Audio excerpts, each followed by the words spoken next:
NS rice അടയാണ് എടുക്കുന്നത്. 200 ഗ്രാമിൻ്റെ അട.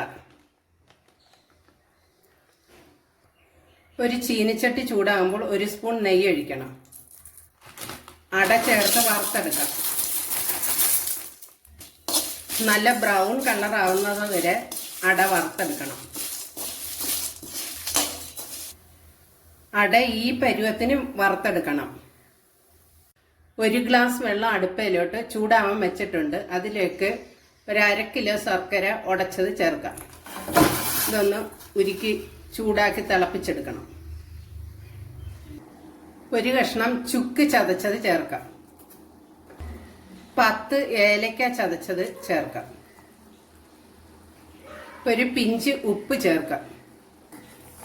ഇളക്കി നല്ലതുപോലെ തിളപ്പിച്ചെടുക്കണം.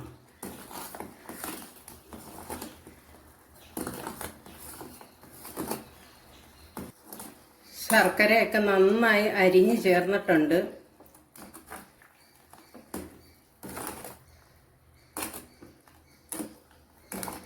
ഇനി ഇത് ഫ്ലെയിം ഓഫ് ചെയ്തതിന് ശേഷം തണുത്തതിന് ശേഷം ഇതൊന്ന് അരിച്ചെടുക്കണം.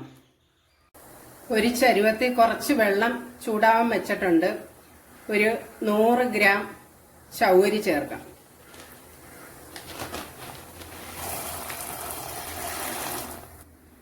അതിലേക്ക് ഈ വറുത്ത് വെച്ച അടയും ചേർക്കാം.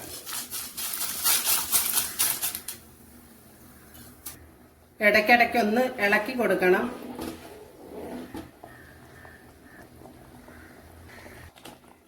ചൗവരിയും അടയും എല്ലാം നല്ലതുപോലെ വെന്തിട്ടുണ്ട്. ഈ പരുവത്തിന് വേവിച്ചെടുക്കണം. അരിച്ചു വെച്ച ശർക്കരപ്പാനി ഒഴിക്കാം.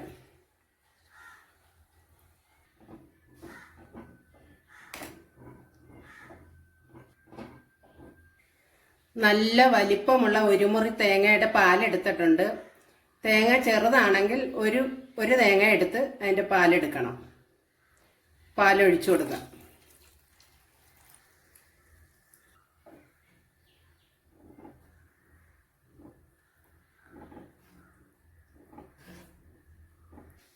ഒരു സ്പൂൺ പഞ്ചസാര കൂടി ചേർക്കാം. ശർക്കരപ്പാനിയുടെ കൂടെ ഏലക്ക പൊടിച്ചതും ചുക്ക് പൊടിച്ചതും ചേർത്തതുകൊണ്ട് ഇനി അതൊന്നും ചേർക്കേണ്ട ആവശ്യം വരുന്നില്ല. ഇനി ഒന്ന് തിളപ്പിക്കേണ്ട, ഒന്ന് ചൂടാക്കി എടുത്താൽ മതി.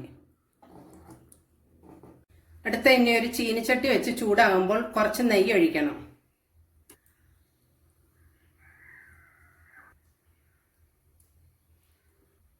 തേങ്ങ അരിഞ്ഞത് ചേർക്കാം.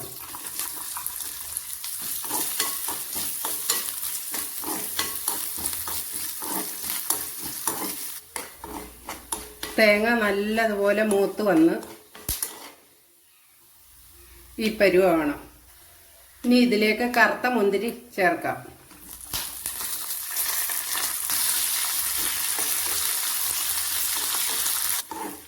എൻ്റെ അടുക്ക ഇപ്പം അണ്ടിപ്പരിപ്പില്ലാത്തതുകൊണ്ട് ഞാൻ മുന്തിരി മാത്രമാണ് ചേർക്കുന്നത്. അണ്ടിപ്പരിപ്പും കൂടി ചേർത്താൽ അത്രയും കൂടി നല്ലതാണ്. ഇനി നമ്മുടെ പായസത്തിലോട്ട് വറവ് ചേർക്കാം.